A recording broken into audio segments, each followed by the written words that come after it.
Sasa ndugu zangu, kuna jambo mimi linanitatiza sana sasa hivi. Hali imekuwa ni mbaya. Maadili yameporomoka kabisa. Sasa nawaza sijui kwa baadaye hali itakuwaje. Kwa kweli hata mimi naona, ndugu zangu mnaonaje? Kwa kweli hata mimi naona ni mtihani. Vizazi vya sasa hivi mtihani sana.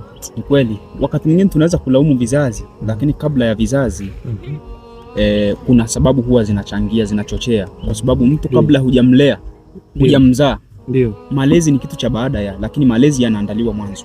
Na dini ya Kiislamu imejaa kila kitu na miongozo iko sawa. Kweli. Iko sawa kwenye Qur'an na Sunna za Mtume na Ahlul Bait alayhimussalam. Mfano tu utaona usia wa bwana Mtume kwa Imamu Ali. Akianza mambo na kuyaelezea mambo ya kutafuta watoto ili sasa wazaliwe waje kulelewa. Ametoa miongozo ambayo lao ikifuatwa dunia iko sehemu salama sana.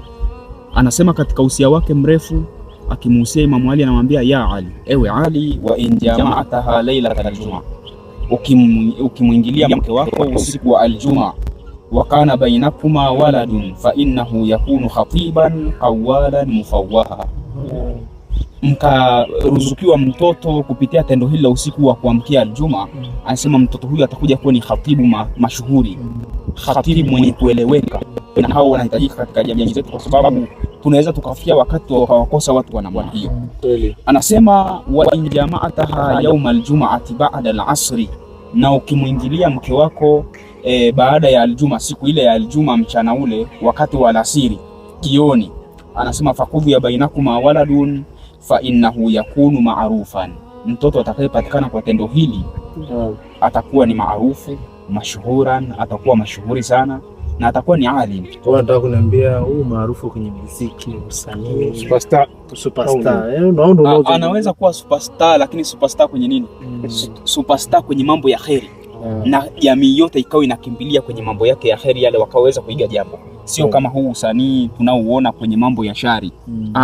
Awe ni mtu mzuri. Kwa hivyo umashuhuri unaokusudiwa hapa na Bwana Mtume sallallahu alayhi wa alihi wasallam ni umashuhuri katika mambo mema, mambo mazuri.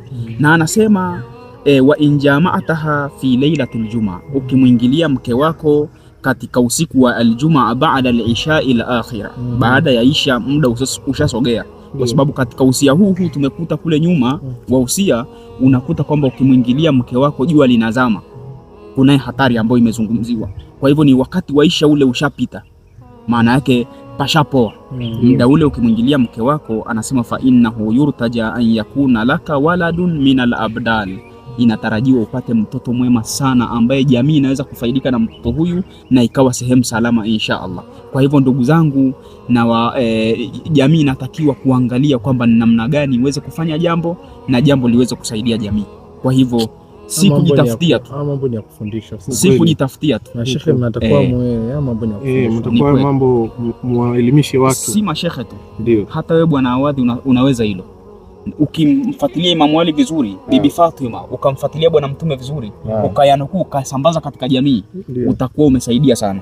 Lakini zaidi na zaidi ni kwamba haya tunayoyafanya haya ambao tunaelekezwa tuyafanye, watapatikana hao wa kuweza kuyasambaza katika jamii. Kwa hiyo Sheikh, unataka uniambie hivi vizazi sasa hivi na haya matendo wanayofanya, makosa si ya kwao, ni ya wazazi wao? Wanaweza kuchangia kwenye makosa wanayo, lakini chanzo ni wazazi kutokuzingatia nyasaya za Bwana Mtume na Ahlul Bait. Jana na wao kishokuto. Chukua hayo na usichukue kipande kimoja. Katafute usia wa Bwana Mtume kwa Imamu Ali vizuri, ujue nyakati gani za kumwingilia mkeo, usije ukazaa vibaka, usije ukazaa wahuni, watembea na bisibisi wachome watu. Lazima ufuate usia vizuri ili uweze kupata watu wema. Mambo ni muhimu sana. Ni kweli, mambo ni muhimu. Inshallah. Inshallah Tutafanya inshallah. Allah karibu. Awe lakini inshallah. Na dua Sheikh. Inshallah. Inshallah. Utatoa nini bwana? Mimi bwana akioa naahidi ngamia. Inshallah. Utatoa njiwa.